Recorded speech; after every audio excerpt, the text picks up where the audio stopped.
Hello guys, welcome back to my class. आज की class बहुत ज़्यादा इंटरेस्टिंग होने वाली है क्योंकि पूरा रेशियो एंड प्रोपोर्शन पढ़ रहे हैं हम। और पूरा रेशियो एंड प्रोपोर्शन की बेसिस पे ही पूरा अर्थमेटिक टिका होता है। फर्स्ट क्लास में हमने रेशियो एंड प्रोपोर्शन का बेसिक क्लियर किया था गाइस, जिसमें हमने रेशियो प्रोपोर्शन का बेसिक मीनिंग क्या होता है, उसके बाद रेशियो को कंबाइन कैसे करते हैं, इम्प्रॉपर रेशियो को प्रॉपर में कैसे कन्वर्ट करते हैं।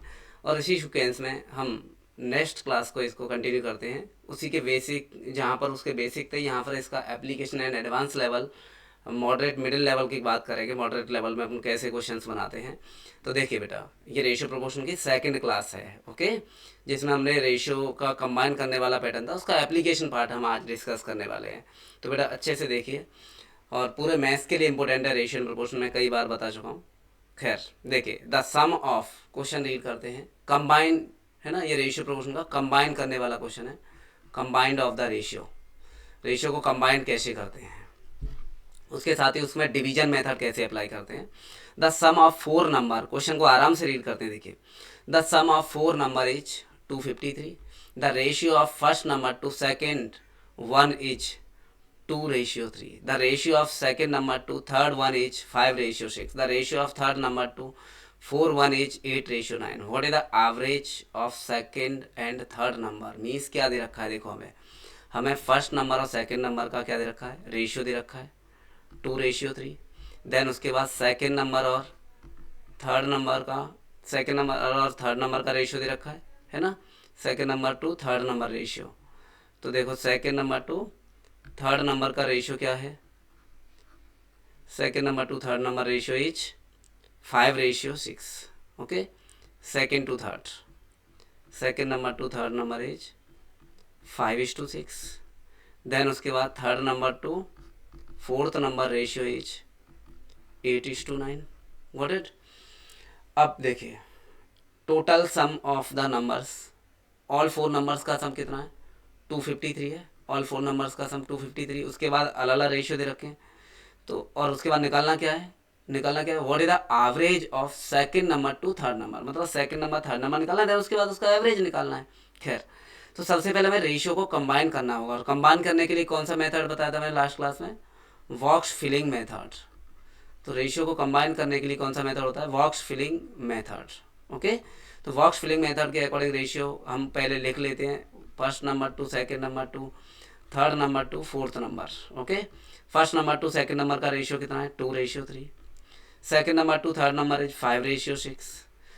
Third number to four number is 8:9। ऐसे करके हम एक बॉक्स फिल कर लेंगे, है ना, ये लिख लेंगे, और खाली प्लेस में बॉक्स बन जाएगा। ईच एंड एवरी रो में 4 नंबर होने चाहिए, जहाँ नंबर गिवन नहीं है उस खाली प्लेस में बॉक्स फिल कर लेते हैं। ये होता है बॉक्स फिलिंग मेथड।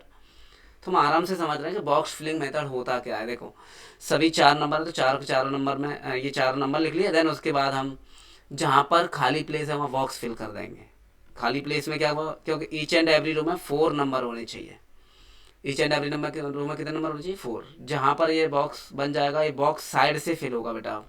यहाँ 3 आ जाएगा, इस वाले बॉक्स में भी साइड से 3। जो बॉक्स बन जाएगा वो साइड से फिल होगा। बॉक्स कभी भी ऊपर नीचे से फिल नहीं होगा, बॉक्स साइड से फिल होगा। इस बॉक्स की साइड में 5 है तो ये 5, इस बॉक्स की साइड में 8 है तो यहाँ भी 8, यहाँ भी 8। देन उसके बाद मल्टीप्लाई 2 × 5 × 8, कितना होगा बेटा, 80। 3 × 5 15, 15 × 8 120। ये कितना हो गया, 18 × 8 144।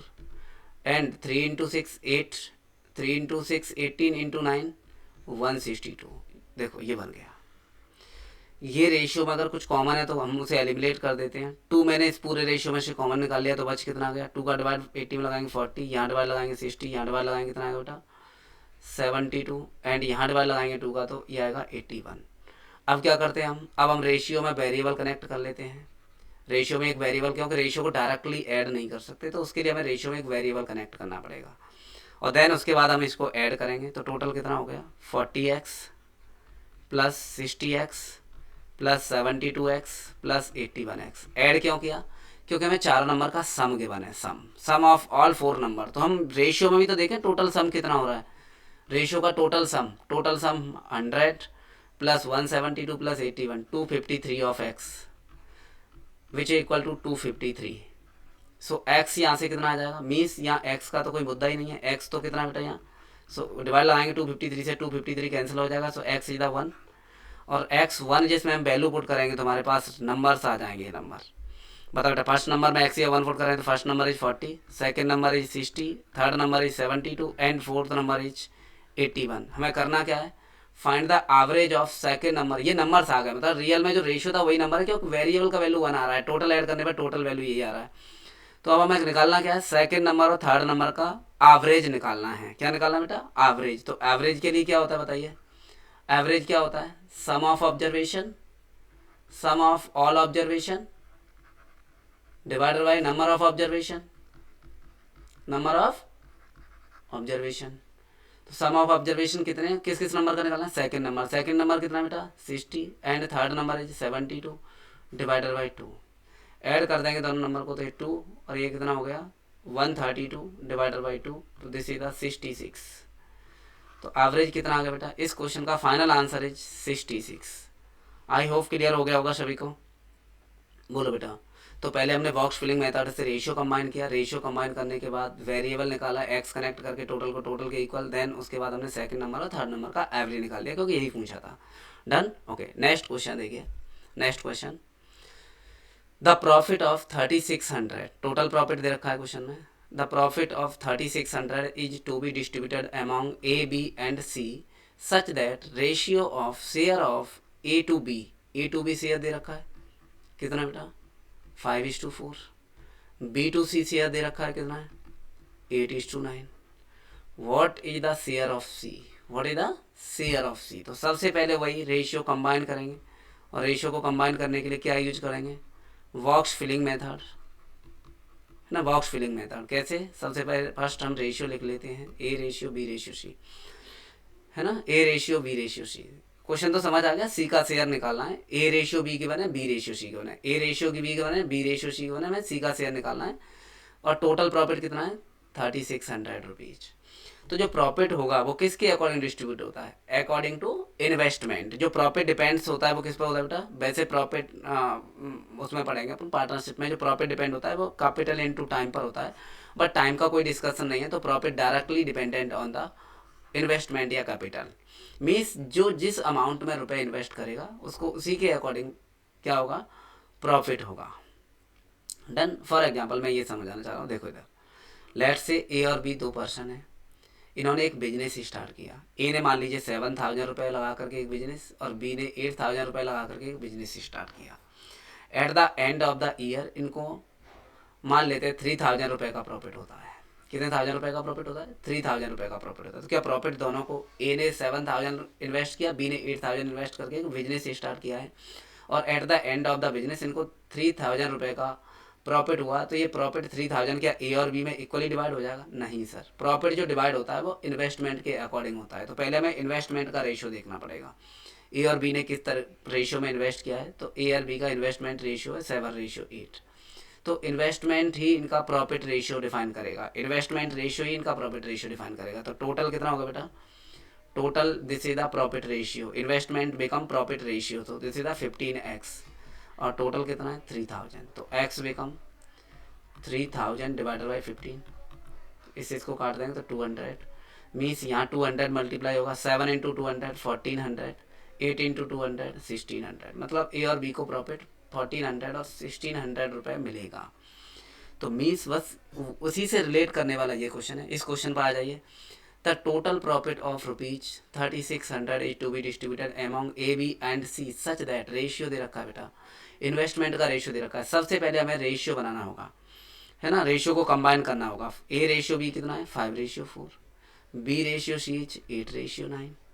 जहाँ पर जो बॉक्स प्लेस खाली है वहाँ बॉक्स बन जाएगा, खाली प्लेस पर बॉक्स बन जाएगा। ईच एंड एवरी रो में 3 नंबर होने चाहिए, सॉरी। तो बॉक्स साइड से फिल हो जाएगा, यहाँ 4 आ गया, यहाँ 8 आ गया, देन उसके बाद multiply, this become 40, this become 32, this become 36। Okay, ratio में कुछ कॉमन पार्ट है तो उसे एलिमिनेट कर देंगे, 40 32 36, 4 कॉमन आ जाएगा तो this become 10, this become 8, 4 common लिया और यहाँ 4 का डिवाइड लगाएंगे तो this become 9, x x x। Done. Total कितना होगा बेटा, ये total is 10x plus 8x plus 9x this is the 27x। तो टोटल रेशियो कितना होगा बेटा, ये टोटल रेशियो जो प्रॉफिट बन गया ना, रेशियो ये किसका बन गया, प्रॉफिट का, क्योंकि investment profit depends on investment है ना, तो ये प्रॉफिट रेशियो बन गया है। ठीक है, प्रॉफिट रेशियो कितना आ गया, टोटल आ गया कितना 27x, ये रहा 27x। This become total profit कितना है 3600। सो x बिकम 3600 डिवाइडेड बाय 27। 9 से कट रहा है पूरा नंबर, 9 3 जा 9 4 जा, तो this become x is 400/3। x become 400/3। Share of क्या निकालना है, what is the share of c, और शेयर ऑफ c कितना है 9x। So share of c is the 9x। 9 into x कितना बेटा, x इज द 400/3। 3 से इस 9 को कट कर दिया 3। सो c is 3 into 400, this become 1200। तो final answer of this share of c कितना है बेटा, share of c is the 1200। तो देखो इसमें भी क्या हुआ, पहले रेशियो को कंबाइन किया, रेशियो बनाया, और जो profit depends on investment, capital पे डिपेंड करेगा, इन्वेस्टमेंट पे डिपेंड करेगा, तो उसके अकॉर्डिंग हमने रेशियो फॉर्म कर लिया। ये रेशियो किसका बन गया, प्रॉफिट रेशियो। टोटल प्रॉफिट कितना हो गया 27x। 27x equal to 3600, 27x equal to 3600 है ना, और उसको हमने डिवाइड लगा के x का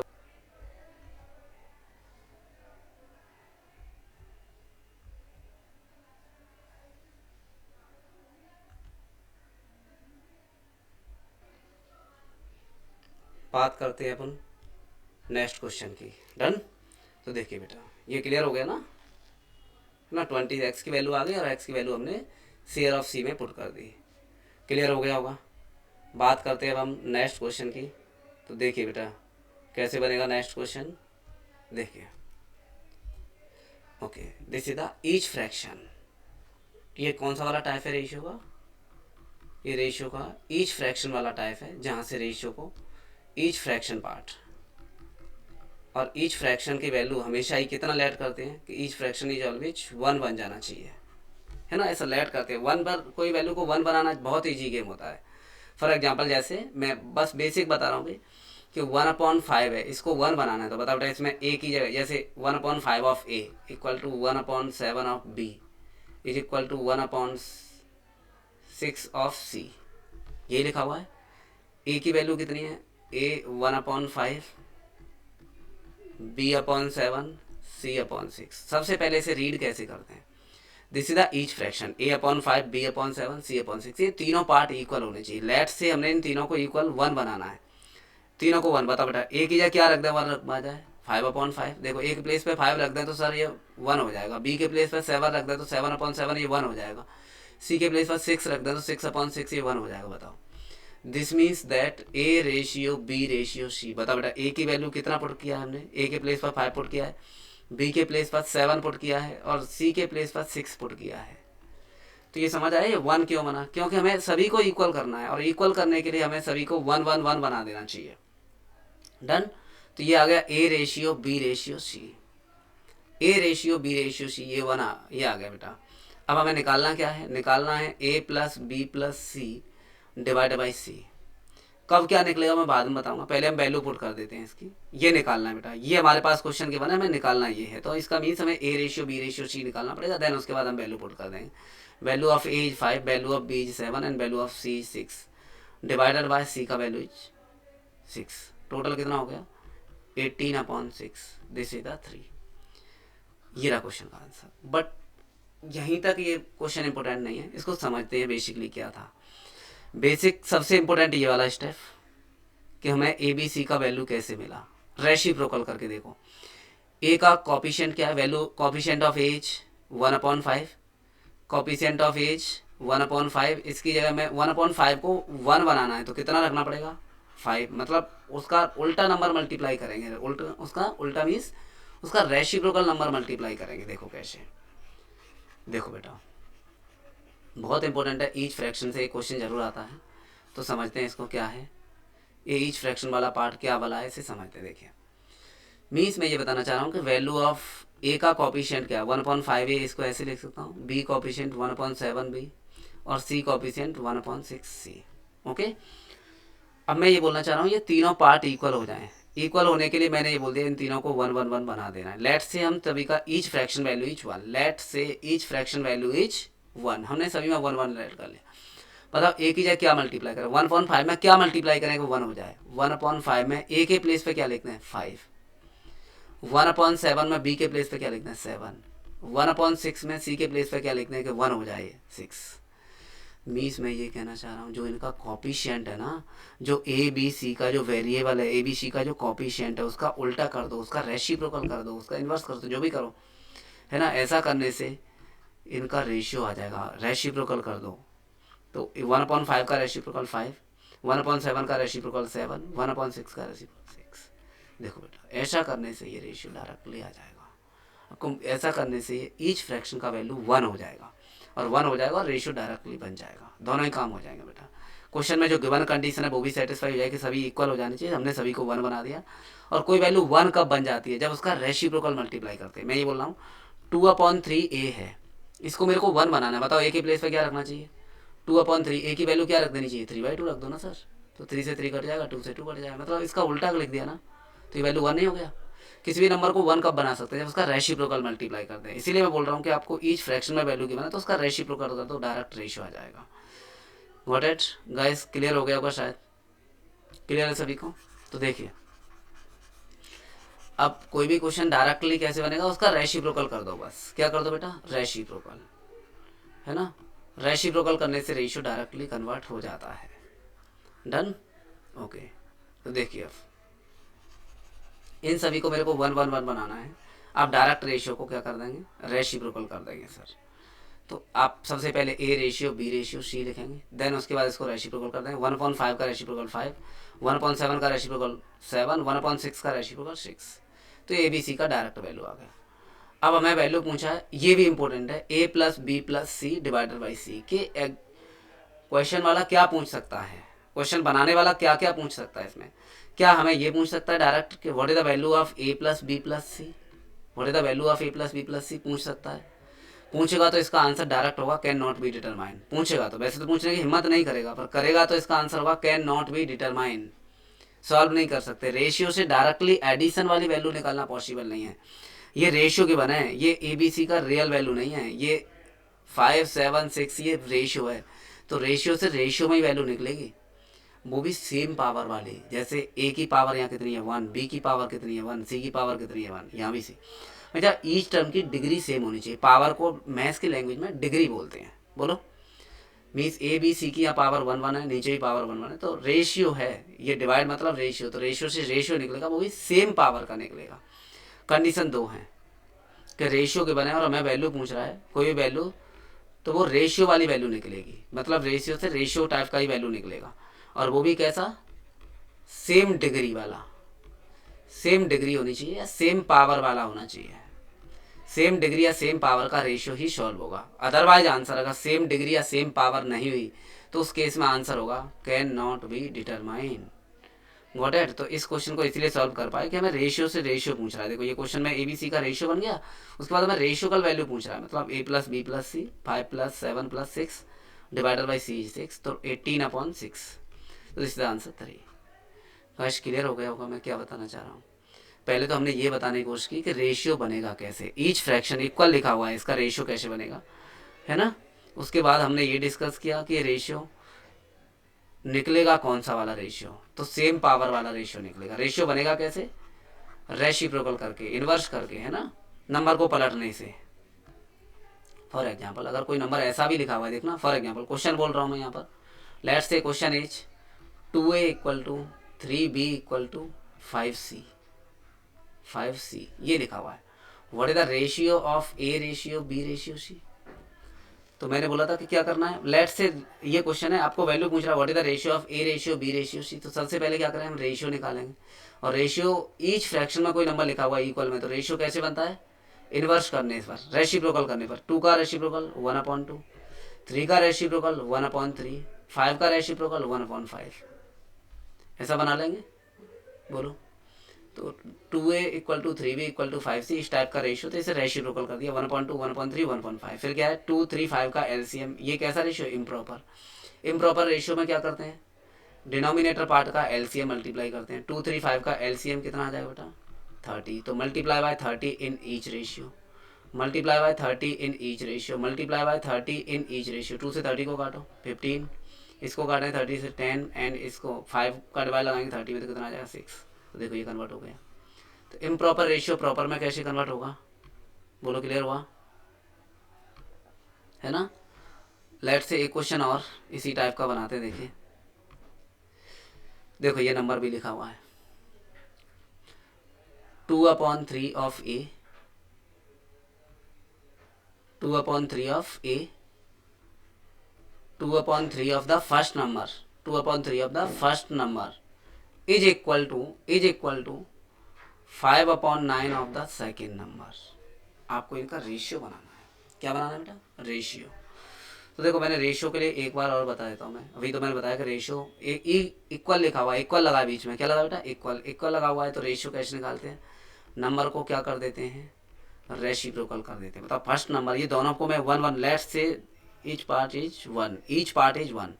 तो 2/3 में क्या नंबर मल्टीप्लाई करें 1 हो जाए, बताओ। 2/3 में फर्स्ट नंबर के क्या लिख दूँ 3/2 लिख सकता हूँ, फर्स्ट नंबर के प्लेस पर 3/2 लिख दूँ तो ये 1 ही हो जाएगा। ऐसे देखो इधर 5/9 इसके प्लेस पर, सेकंड नंबर के प्लेस पर क्या लिख दूँ 9/5।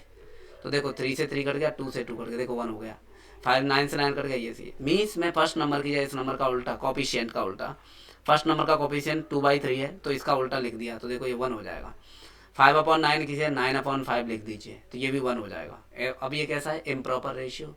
तो 2 और 5 का एलसीएम मल्टीप्लाई करना पड़ेगा। 2 एंड 5 का एलसीएम इज 10, तो multiply by 10 in each ratio, multiply by 10 in each ratio. 2 से 10 को कट किया 5, 5 इंटू 3 15, 5 से 10 को कट किया 2, 9 इंटू 2 18। ये आ गया बेटा। अब ये कट रहा है नंबर, हाँ जी सर कट रहा है। ये नंबर 3 से कट रहा है, 3 से कट गया 5, 3 से कट गया 6। तो दिस इज द 5/6, 5/6 या फिर 5/6 एक ही बात है। तो fourth option is right option, done. तो ये था ईच फ्रैक्शन रेशियो, जिस कैसे कन्वर्ट कर पा रहे हैं देख लीजिए आप। और भी मैं एक क्वेश्चन लिखता हूँ इसी से related. Let say 2/3 of A, 1/4 of B, 3/5 of C, what is the ratio of A ratio B ratio सी। ये क्वेश्चन है। 2/3 A equal to 1/4 B is equal to 3/5 C. इसको आपको ए रेशियो बी रेशियो तो पता बेटा, ए का इस रेशियो को रेसिप्रोकल कर देते हैं। 2/3 का रेसिप्रोकल 3/2, क्योंकि 2/3 में 3/2 मल्टीप्लाई करने से 1 हो जाएगा। देखो 2/3 इंटू ए के प्लेस पर मैं 3/2 पुट कर दूँ तो 1 नहीं हो जाएगा। और ईच फ्रैक्शन का वैल्यू मेरे को 1 बनाना है। 1/4 में बी के प्लेस पर 4 लिख दूँ, 3/5 में सी के प्लेस पर 5/3 लिख दूँ तो ये भी 1 हो जाएगा। देखो 3 से 3 कट गया, ये से ये कट जाएगा। मीन्स ए का वैल्यू रेसिप्रोकल करना है, मुद्दा इस बात का। डायरेक्टली अब हमें समझना चाहिए कि हमें नंबर को रेसिप्रोकल करना है। 3/5 का रेसिप्रोकल 5/3। डिनोमिनेटर का एलसीएम 2 3 1 का एलसीएम कितना आ जाएगा 6। So multiply by 6, multiply by 6, multiply by 6 in each ratio. 2 से 6 को कट किया 3, 3 इंटू 3 इज 9। ये तो कोई करने वाला है नहीं 24, और इस 6 को कट किया कितना आ गया 2, तो ये कितना आ जाएगा बेटा 5 इंटू 2 10। देखो 2/3 ए 1/4 बी इक्वल टू 3/5 सी। इसका रेशियो कन्वर्ट होकर के फाइनली आंसर ये हो जाएगा। गाइस क्लियर है, आई होप सभी को क्लियर हुआ होगा। डन। नेक्स्ट क्वेश्चन इज हीरा। देखिए आप, ये भी मैंने रेशियो का बताया था कि कैसे बनाना है ना। रेशियो में हमने ये भी डिस्कस किया था कि रेशियो कैसे फॉर्म होगा। सो देखिए, देखो बेटा पहले इसको मैं थोड़ा सा रफ कर देता हूँ। देखिए रेशियो इसका भी कैसे फॉर्म होगा। देखिए आप, सबसे फर्स्ट क्या लिखा हुआ है, X ratio Y is 1/2, X ratio Y is 1/2। उसके बाद हमें रेशियो ही पूछेगा, रेशियो के 1 होगा तो रेशियो ही पूछ सकता है। 4x प्लस 3y, यहाँ से मैं लिख रहा हूँ ये वैल्यू, डिवाइडेड बाय, रेशियो का मतलब डिवाइड, 7x माइनस 3y, या रेशियो के फॉर्मेट में भी लिख सकते हैं। बताओ मैंने क्या कंडीशन बताई थी कि रेशियो से रेशियो कब निकलेगा, जब सेम पावर का होगा, सेम डिग्री का होगा तो ही सॉल्व होगा, otherwise answer can not be determine होगा। ठीक है सर, तो क्या इस टर्म की डिग्री 1 है। हाँ देखो यहाँ भी डिग्री, यहाँ भी x का वैल्यू पावर 1 है, यहाँ भी y का वैल्यू पावर 1 है, यहाँ x का पावर 1 है एंड y का पावर 1। तो ईच टर्म डिग्री इज 1। अगर कहीं भी 2 डिग्री अगर डिफरेंस हो जाती, मीन्स मैं ये बोलना चाह रहा हूँ 4x² plus 3y² divided by 7x minus 3y ऐसा लिखा होता तो आंसर इसका होता can not be determined. Ratio से रेशियो ही सॉल्व होगा, वो भी सेम पावर में होना चाहिए, सेम डिग्री में होना चाहिए। सेम डिग्री में नहीं है, यहाँ 2 डिग्री है, यहाँ सेकंड डिग्री, न्यूमिनेटर में सेकंड डिग्री और डिनोमिनेटर में फर्स्ट डिग्री, तो ये सॉल्व नहीं होगा। यहाँ सभी जगह डिग्री सेम है तो वैल्यू पुट कर देंगे, केवल वैल्यू पुटिंग से आंसर आ जाएगा। 4 इंटू एक्स का वैल्यू 1 ये रहा, plus 3 into value of by is 2 divided by 7 into x value 1 minus 3 into by value of 2। तो कितना आता है 4 प्लस 6 10 अपॉन 7 माइनस 6 1, तो 10 रेशियो 1 आंसर होगा इसका। 10 upon 1 which is the 10 ratio 1। Option first is the correct answer. Got it. Next question ये रहा, देखिए आप, ये भी ईच फ्रैक्शन से ही क्वेश्चन रिलेट करने वाला है। वेरी वेरी इंपॉर्टेंट टाइप है, वेरी वेरी इंपॉर्टेंट। इसका हम डायरेक्ट शॉर्टकट भी बताएंगे, है ना, वेरी वेरी इंपॉर्टेंट है। शॉर्टकट भी बताएंगे, पहले मैं बेसिक बताता हूँ। तो बता बेटा, X upon Y equal to A upon B is equal to 3 upon 2। X upon Y equal to A upon B is equal to 3 upon 2, ये लिखा हुआ है। Means what the value of each fraction, what the value of each fraction, बताइए each fraction की value कितनी है, 3/2। Means x upon Y is 3/2, X is 3 then Y is 2। A upon B is also 3/2, a का value भी 3 है and B का value भी 2 है। Each numerator, this means that each numerator is 3 and each denominator is 2. Done. अब हमें पूछ क्या रहा है बेटा, x square plus a square divided by y square plus b square. तो क्या ईच टर्म की डिग्री सेम है, बिल्कुल सेम है। तो बता बेटा ईच न्यूमिनेटर की वैल्यू कितनी है, डिग्री सेम है और रेशियो से रेशियो निकलवा रहा है तो ही सॉल्व कर पाएंगे, otherwise answer can not be determine होता। ठीक है ना। तो 3 का स्क्वायर प्लस ए की जगह कितना है 3, तो 3 स्क्वायर डिवाइड बाई बाई का वैल्यू कितना है 2 square and b is 2 square. 3 square is 9 plus 9 divided by 4 plus 4। This means that 18 upon 8, 2 से कैंसिल हो जाएगा 9 अपॉन 4, 9 अपॉन 4। तो this is the answer is 9 upon 4। अब इसका मैं डायरेक्ट आंसर, ये मैंने बेसिक से बताया। अब डायरेक्टली आंसर देखिए कि अगर क्वेश्चन में ऐसे वैल्यू गिवन है और हमें न्यूमिनेटर में पूछ रहा है कि न्यूमिनेटर स्क्वायर कर दिया, डिनोमिनेटर स्क्वायर कर दिया, तो कुछ भी नहीं करना, जो इक्वल में लिखा हुआ है ना, जो ईच टर्म की वैल्यू है 3/2 स्क्वायर हो रहा है तो इसका स्क्वायर कर दीजिए, डायरेक्ट आंसर आ जाएगा। अगर ये क्यूब हो रहा होता, दिस मीन्स दैट क्वेश्चन यही था सेम पूछने के लिए। अगर नेक्स्ट पैटर्न पूछता कि x cube plus a cube divided by cube plus b cube, बताओ बेटा कितना होगा, तो कुछ नहीं 3/2 का क्यूब हो जाएगा, 3/2 का क्यूब हो जाता। पावर 4 बोल रहा होता, means x power of 4 plus a power of 4 divided by power of 4 plus b power of 4, तो कुछ भी नहीं। बस आपको देखना ईच टर्म की डिग्री सेम है और डिग्री सभी जगह सेम है, तो ईच टर्म की डिग्री भी सेम होगी, मतलब 3/2 जो ईच टर्म का वैल्यू है उसकी पावर भी 4 हो जाएगी। ऐसे आंसर्स आते हैं बेटा, बट कंडीशन ये है कि ईच टर्म पर डिग्री सेम होनी चाहिए, न्यूमिनेटर ऊपर होना चाहिए, डिनोमिनेटर पार्ट में होना चाहिए, तो आंसर डायरेक्ट आ जाएगा। वो लोग क्लियर है, मजा आया बेटा। ओके नेक्स्ट देखिए, इस टाइप का क्वेश्चन देखिए, यहाँ भी देखो ईच टर्म की वैल्यू की बात कर रहा है। Means x upon Y equal to z upon डब्ल्यू is equal to p upon q, और ये वैल्यू कितनी बेटा 1.25 है ना।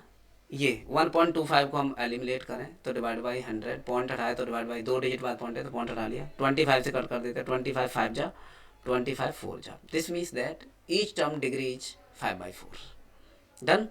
इसके बाद हमें क्या पूछ रहा है, देखो ये पूछा जा रहा है 2x plus 3z plus 4p। देखो न्यूमिनेटर के साथ न्यूमिनेटर, डिनोमिनेटर के साथ डिनोमिनेटर, और कंडीशन सेकंड वाली भी चेक कर लीजिए क्या सेटिस्फाई हो रही है, क्या ईच वेरिएबल की वैल्यू सेम है, ईच वेरिएबल की डिग्री सेम है क्या।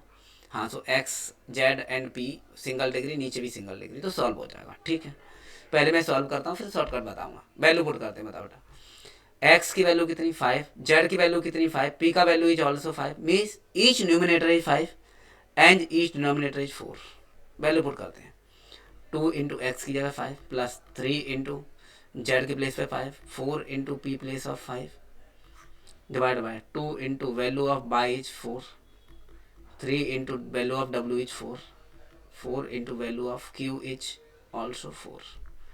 अब इसको आगे प्रोसीड करते हैं। तो ईच न्यूमिनेटर में क्या कॉमन है बेटा 5, मैंने 5 कॉमन ले लिया तो क्या बच गया 2 + 3 + 4। ईच डिनोमिनेटर में क्या कॉमन है 4, 4 कॉमन लिया तो क्या बचेगा 2 + 3 + 4, है ना। अब देखो ये पूरा ब्रैकेट कैंसिल आ गया, दिस इज द 5/4। इस बात को मैं डायरेक्ट भी बता सकता था, इस आंसर को मैं डायरेक्ट भी 5/4 लिख सकता था। अभी मैंने सॉल्व करके बताया 5/4 मीन्स 1.25, तो करेक्ट आंसर इज 1.25। मीन्स मैं ये बताना चाह रहा हूँ कि ईच टर्म में ऐसे डिग्री गिवन है, ईच टर्म की वैल्यू गिवन है, और हमें ईच न्यूमिनेटर पूछ रहा है 2x + 3z + 4p। क्वेश्चन को लिख रहा हूँ मैं, divided by 2y + 3w + 4q। इस टाइप का वैल्यू अगर गिवन है तो हमें देखना होगा क्या ईच न्यूमिनेटर डिनोमिनेटर में सेम नंबर मल्टीप्लाई, देखो x में भी 2 का मल्टीप्लाई कर दो, y में भी 2 का मल्टीप्लाई कर दो, कोई फ़र्क पड़ने वाला है क्या? नहीं सर, बेवकूफ़ बनाया जा रहा है सर, हमें कन्फ्यूज किया जा रहा है, बस कोई फ़र्क पड़ने वाला नहीं है। देखिए आप z और w में 3 का मल्टीप्लाई कर दिया, z में भी 3 का मल्टीप्लाई, w में भी 3 का मल्टीप्लाई, नो चेंज। p में 4 का multiply and q is also multiply by 4, no change. This means that ये वही टाइप है कि ईच न्यूमिनेटर को ऐड कर दिया, ईच डिनोमिनेटर को चेंज ऐड कर दिया। अगर ये सिंगल पावर है तो आंसर में भी ईच फ्रैक्शन का सिंगल पावर हो जाएगा। इफ़ मीन्स अगर ये स्क्वायर में चल रहा होता, ऐसा चल रहा होता 3z² + 4p² divided by 2y² + 3w² + 4q²। अगर स्क्वायर चल रहा होता तो 5/4 का स्क्वायर हो जाता, अगर क्यूब चल रहा होता तो 5/4 का क्यूब हो जाता। कंडीशन ये है कि ईच न्यूमिनेटर ईच डिनोमिनेटर में, each numerator and then the corresponding denominator में सेम नंबर मल्टीप्लाई हो रहा है, चाहे वो प्लस का हो या माइनस का, तो फ्रैक्शन का वैल्यू चेंज नहीं होता। ईच फ्रैक्शन का जो वैल्यू है वही होता है। स्क्वायर लगा दिया तो ईच फ्रैक्शन के पावर पर स्क्वायर आ जाएगा, क्यूब कर दिया तो ईच नंबर क्यूब आ जाएगा। Got it? शायद क्लियर हो गया होगा सभी को। बोलो बेटा ये क्लियर है सभी को यहाँ तक? डन। तो नेक्स्ट क्वेश्चन पे आ जाते हैं। इसी टाइप का एक क्वेश्चन मैं और देता हूँ आपको, पहले तो उसे बनाते। देखो बेटा इस क्वेश्चन को मैं लास्ट में बनाऊंगा, अभी इससे पहले एक क्वेश्चन मैं दे रहा हूँ उसे बनाते बेटा। देखिए नेक्स्ट क्वेश्चन इज ऐसा लिखा हुआ है x/a y/b equal to, each fraction से रिलेटेड क्वेश्चन लिख रहा हूँ मैं, this is the question, and z/c equal to 3/4। मैं वैल्यू पूछ रहा हूँ, वैल्यू बताना। What is the value of x² - y² + z² divided by a² - b² + c²। तो बताओ बेटा वैल्यू क्या होगी इसकी? वैल्यू पुट करके देख लीजिए आप। मैंने अभी बताया था कि देखो यहाँ कोई मल्टीप्लाई नहीं किया, ऊपर नीचे देखो सेकंड वाले ईच टर्म में ऊपर नीचे -1 मल्टीप्लाई कर दिया, कोई चेंज नहीं आएगा। ईच फ्रैक्शन का वैल्यू 3/4 है, तो आंसर में भी 3/4। यहाँ ईच टर्म में स्क्वायर चल रहा है तो यहाँ आंसर में भी स्क्वायर हो जाएगा, आंसर में भी स्क्वायर हो जाएगा। बट अगर कहीं भी डिग्री चेंज हो जाती, मीन्स ये लिखा हुआ है, अगर ये ऐसा आ जाता x² + y² + z², नीचे आ जाता a³ + b³ + c³, आंसर क्या होता? क्या ईच टर्म की डिग्री सेम है? देखो रेशियो से रेशियो पूछ रहा है, क्वेश्चन यही है, यहाँ से ये पूछ रहा है, ये क्वेश्चन बोल करके ये पूछ रहा है, बताओ आंसर क्या होगा? बताइएगा इस, तो आंसर होगा कैन नॉट बी डिटरमाइन। क्यों? क्योंकि ईच टर्म की डिग्री सेम नहीं है। न्यूमिनेटर में ईच टर्म की डिग्री 2 है, डिनोमिनेटर में ईच टर्म की डिग्री 3 है। ऐसा अगर कुछ आया तो क्वेश्चन का आंसर होगा can not be determine, value put ही नहीं करेंगे। डन। तो बस मैं यही बताना चाह रहा था बेटा। डन, क्लियर हो गया होगा शायद। अब जो क्वेश्चन डिस्प्ले पे दिख रहा है इसे रीड करिए, जो क्वेश्चन डिस्प्ले पे दिख रहा है इसे एक बार रीड करें। करिए बेटा रीड, क्या लिखा हुआ है ना? ये भी रेशियो से रिलेट करने वाला क्वेश्चन है, रेशियो के क्वेश्चन से हम बना रहे हैं। देखो बेटा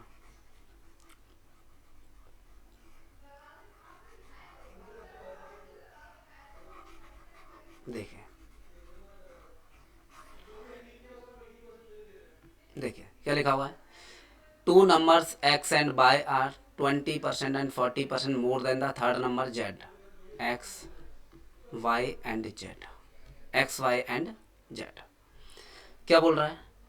x और y more than third number z, मतलब x और y depends on third number z। तो आपको सबसे पहले z का पता करना पड़ेगा। x and y depends on z। 2 numbers x and y are 20% and 40% more than the third number z, this means that third number पता होना चाहिए, then the ratio of x ratio y। तो late से third number is 100%। Percent में बोल रहा है तो क्वेश्चन को हमेशा परसेंट में ही लेट किया करो। Third number is 100%। एक्स क्या है 20% मोर, 100 का 20% मोर, 100 का 20% कितना होता है 20, मीन्स 100 से 20 मोर कितना हो गया 120। 100 इसीलिए लेट किया क्योंकि उसका परसेंट निकालना बहुत ईजी है। 100 का 40% मोर तो 40, 100 से 40 मोर कितना हो गया 140, 100 प्लस 40 140। देखो बेटा तो 0 0 0 कैंसिल कर दीजिए, रेशियो हम तीनों में बनेगा, देखो 2 से कट कर दें, 6:7:5, this is the x ratio y ratio z. What is the ratio of x ratio y पूछा है, this means that 6:7। Got it, done, clear हुआ बेटा। नेक्स्ट क्वेश्चन पे आ जाइए, देखो ये रहा next question is age related question पढ़ते हैं। एक सेकेंड, हम टाइप्स ऑफ प्रपोर्शन को समझते हैं पहले। टाइप्स ऑफ प्रपोर्शन, फिर इस क्वेश्चन को बनाएंगे, इससे पहले मैं आपको बता रहा हूँ types of proportion. Types of proportion, types of proportion. First is mean proportion. Mean proportion देखो दो नंबर के बने, लेट्स से ए बी, हमेशा दो ही नंबर होंगे, उनका मीन प्रपोर्शन पूछ रहा होगा, ए और सी दे सीधा दो नंबर है, इनका मीन प्रपोर्शन कैसे निकाले, तो इसको रेशियो एंड प्रपोर्शन के फॉर्मेट में लिखेंगे। मीन प्रपोर्शन का मतलब होता है middle proportion, mean value, average value, okay. तो ये होता है मीन प्रपोर्शन। मीन वैल्यू बोल सकते हैं, मिडिल वैल्यू बोल सकते हैं, एवरेज प्रपोर्शन बोल सकते हैं, सेकेंड प्रपोर्शन भी बोला जा सकता है इसको, और इसका नाम क्या होगा सेकेंड प्रपोर्शन, और इसको क्या बोलते हैं average proportion. Mean proportion, average proportion, second proportion. Let's say a ratio b, proportion of b ratio सी, ये नंबर लिखा हुआ है। बताओ बेटा मीन मिडिल में नंबर कौन सा है, मिडिल नंबर इज बी, तो इसमें बी की वैल्यू निकालनी है, A upon B equal to B upon C, according to definition of mean sorry ratio and proportion. Ratio means divide, proportion means equal, cross multiply this b into B, B square into A C. So b equal to, ये square रह जाएगा तो इस पर under root चढ़ जाएगा, ये रहा।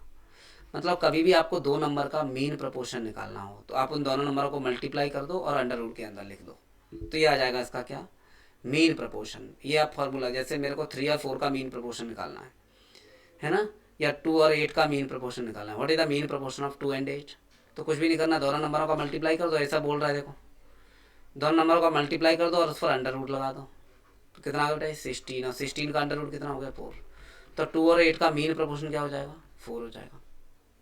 तो मीन प्रपोर्शन समझ आया। अब इसी से मेरे को थर्ड प्रपोर्शन निकालना है, देखो second type is third proportion. Third proportion, third proportion बताइए थर्ड प्रपोर्शन कैसे, सेम ऐसे ही। अच्छा बीच वाले नंबर को डबल बार लिखते हैं, ए ratio b and b ratio c. बताओ थर्ड नंबर पर कौन है यहाँ सी, तो थर्ड प्रोपोर्शन निकालना है, A upon B which is equal to B upon C, cross multiply कर देंगे तो ए सी इक्वल टू कितना आ जाएगा बी स्क्वायर। सेम ऐसा जहाँ लिखा है वैसा ही है। अब की बार पहले वैल्यू बी की निकाली थी, अब थर्ड नंबर की वैल्यू निकाली, क्योंकि थर्ड प्रोपोर्शन निकालना है तो सी की वैल्यू निकालनी होगी। सी की वैल्यू कितनी होगी बी स्क्वायर अपॉन ए, बी स्क्वायर अपॉन ए, ये आ गया थर्ड प्रोपोर्शन। तो थर्ड प्रोपोर्शन मेरे को जैसे 3 और 4 का थर्ड प्रोपोर्शन निकालना है, 3 एंड 4 का थर्ड प्रोपोर्शन बताओ क्या होगा, कुछ भी नहीं सर, सेकंड नंबर का स्क्वायर कर दीजिए divide by first number, this is the third proportion. तो सेकंड नंबर कितना है 4, 4 का square 16 upon third number is 3, तो 16 अपॉन 3, 3 और 4 का थर्ड प्रोपोर्शन आएगा 16 upon 3। Last type is third type जिसे बोलते हैं फोर्थ प्रोपोर्शन। फोर्थ प्रोपोर्शन कौन सा proportion, fourth proportion, a ratio of b और सी रेशियो ऑफ डी। बताओ बेटा फोर्थ नंबर कौन सा है इसमें, डी द फोर्थ नंबर, तो डी का वैल्यू निकालना है, A upon B equal to C upon D. ये तो बेसिक टाइप है ना, बेसिक टाइप है। क्रॉस मल्टीप्लाई कर दें तो ए डी इक्वल टू क्या बन जाएगा B C, so D is B C upon A. इन तीनों बॉक्स इंपॉर्टेंट है। This is the second proportion. Second proportion जो भी नंबर्स होते हैं उनको मल्टीप्लाई कर देते हैं और उस पर अंडर रूट लगा देते हैं, तो सेकंड प्रोपोर्शन। थर्ड प्रोपोर्शन क्या होता है, सेकंड नंबर का square divided by first number, this is the third proportion. And fourth proportion is second और थर्ड नंबर का multiply divide by first numbers, got it. तो ऐसे इसका ratio form types of proportion निकाल सकते हैं। Guys clear हो गया होगा। तो गाइस हमने देखा कि कैसे सेकंड प्रोपोर्शन, थर्ड प्रोपोर्शन और फोर्थ प्रोपोर्शन को सॉल्व करते हैं, है ना। अब क्वेश्चन को देखिए, अब क्वेश्चन को रीड करते हैं। The ratio of third proportion of 3 and 4, third proportion किस किस का निकालना है बेटा? थर्ड प्रोपोर्शन 3 और 4 का थर्ड प्रोपोर्शन निकालना है with four proportion of, with fourth proportion of, fourth proportion किसका निकालना है? Fourth proportion of 6, 8 and 10। तो थर्ड प्रोपोर्शन के लिए क्या फार्मूला था? थर्ड प्रोपोर्शन के लिए क्या फार्मूला बनाया था बताओ? थर्ड प्रोपोर्शन के लिए, थर्ड प्रोपोर्शन हमने सी का वैल्यू निकाला था। थर्ड प्रोपोर्शन में क्या था? बी स्क्वायर अपॉन ए, सेकेंड नंबर का square divide by first number, this is the third proportion. और फोर्थ प्रोपोर्शन में हमने डी का वैल्यू निकाला था। अभी कैसे निकाला था बताओ? B C upon a, this is the fourth proportion. तो बस वैल्यू पुट कर दो। थर्ड प्रोपोर्शन कैसे निकलेगा? सेकेंड नंबर का स्क्वायर, 4 का स्क्वायर डिवाइडेड बाय 3। और ये तो देखो आप रेशियो में लिख सकते हैं, तब भी आ जाएगा। देखना इधर, इसके लिए फार्मूला एक बार को याद करने की ये ज़रूरत नहीं है, ऐसे आप लिख लें 10 ratio of fourth number is x. Ratio proportion में लिखते हैं इसको 6:8 प्रोपोर्शन ऑफ ये, या फिर फार्मूला लगा दें तो d equal to b c. B c कितना है? 8 × 10 डिवाइड बाई फर्स्ट नंबर 6। इनका रेशियो बनाना है बेटा 16/3। थर्ड प्रोपोर्शन और फोर्थ प्रोपोर्शन का रेशियो बनाना है 80/6। ये रहा। पहले तो नंबर्स को कट कर लें। 3 से देखो न्यूमिनेटर से न्यूमिनेटर कटेगा, डिनोमिनेटर डिनोमिनेटर में। 3 से 6 को कट किया 2, 16 से इसको कट किया 5। तो क्या आ गया बेटा? 1:5/2। ये प्रॉपर रेशियो। पूरे में डिनोमिनेटर का एलसीएम मल्टीप्लाई करना पड़ेगा, 2 मल्टीप्लाई इन ईच रेशियो। तो ये 2 × 1 2 और ये 5, this is the 2:5। First option. Guys clear है? यहाँ से ही बना सकते हैं फोर्थ नंबर को। तो 6/8 equal to 10/x। So x equal to cross multiply 80/6, 80/6। ऐसे इसका रेशियो बनाना था। तो गाइस समझ आया रेशियो एंड प्रोपोर्शन का टाइप क्या था? प्रोपोर्शन के टाइप क्या थे? कौन सा टाइप बताओ? सेकंड प्रोपोर्शन क्या होता है? सेकंड प्रोपोर्शन में हम b का वैल्यू निकाल रहे थे, वो क्या होता है बताइए? √a × c, जो भी नंबर है उनका मल्टीप्लाई कर दो। थर्ड प्रोपोर्शन में क्या था? c का वैल्यू फॉर्म कर रहे थे, वो था b²/a। और फोर्थ प्रोपोर्शन में क्या था बेटा? फोर्थ प्रोपोर्शन में d का वैल्यू फाइंड कर रहे थे, वो था vc/a। तो ये टाइप ऑफ प्रोपोर्शन हो गया। आई होप सभी को ये कॉन्सेप्ट क्लियर हो गए होंगे, है ना। यहाँ तक की क्लास में अगर आपको ये क्लास ये आपको क्लास समझ आया होगा, बहुत अच्छी लगोगी। सारे कॉन्सेप्ट्स आई होप क्लियर हो गए होंगे। ये रेशियो प्रोपोर्शन की सेकंड क्लास थी, मॉडरेट लेवल क्लास थी। अब इसके बाद अच्छे लेवल के क्वेश्चन और अपन नेक्स्ट क्लास में डिस्कस करेंगे। इसी टाइप की क्लासेस को देखने के लिए बने रहिए हमारे साथ। Thank you guys, thank you everyone.